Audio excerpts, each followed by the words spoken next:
Business Matters, presented by the Guamanian Magazine.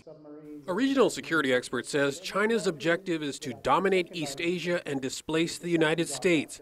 That was one of the key points raised by Grant Newsham in a recent speech before the Guam Chamber of Commerce.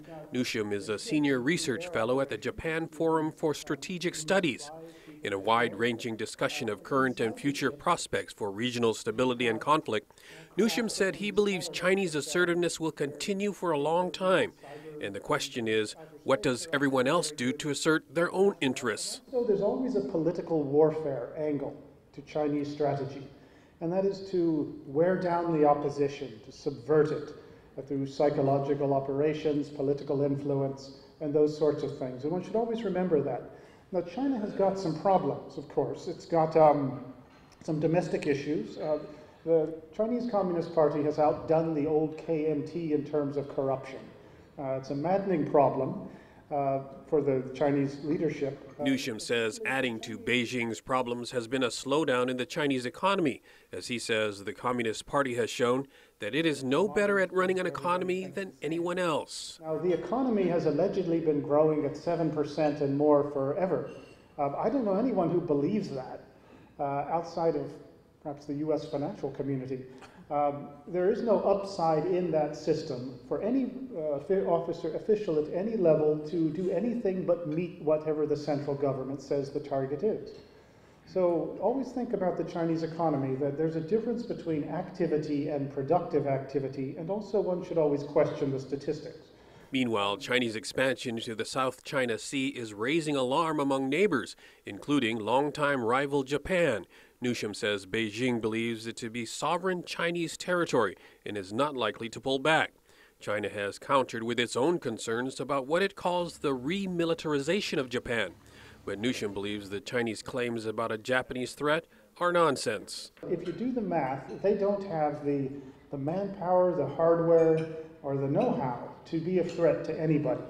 Additionally, in the Japanese military, the Air, Sea, the Army, Navy, and Air Force are incapable of cooperating with each other. And that's just the way it is. It's a historic problem. To a degree they can if pressed, but in general, they don't operate jointly. More telling, Newsham says, is that any talk of bolstering the military beyond a self-defense force has not been reflected in the budget. He suggests the country's flagging economy may be more of a priority. Newsham says Prime Minister Shinzo Abe's policies have yet to spur any substantial growth. I would forgive Mr. Abe for not having so much success because nobody for the last 20 years has.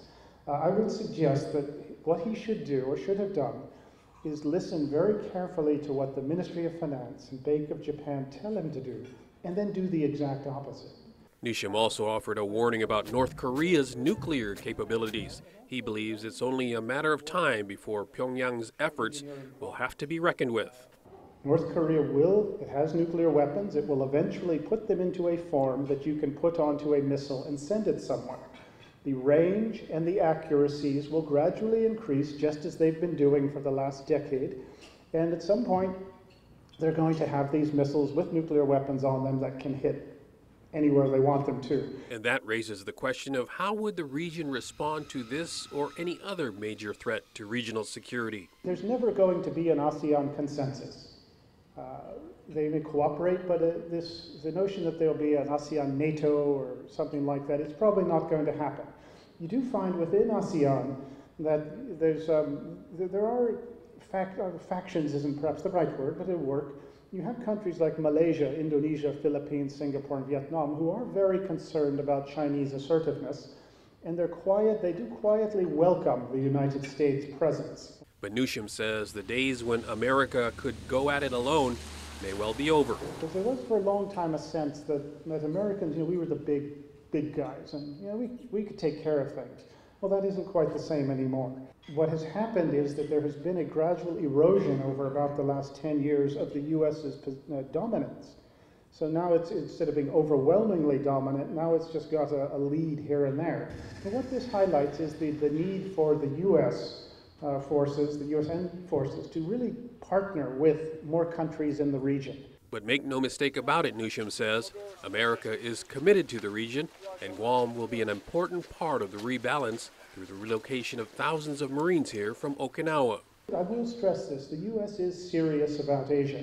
You hear the word Asian pivot and the pundits debate this endlessly. I think that's irrelevant. Look around, see what's happening, and the U.S. they're still here, and they're going to be here for a good long while. For KUM's Business Matters, I'm Nestor Licanto.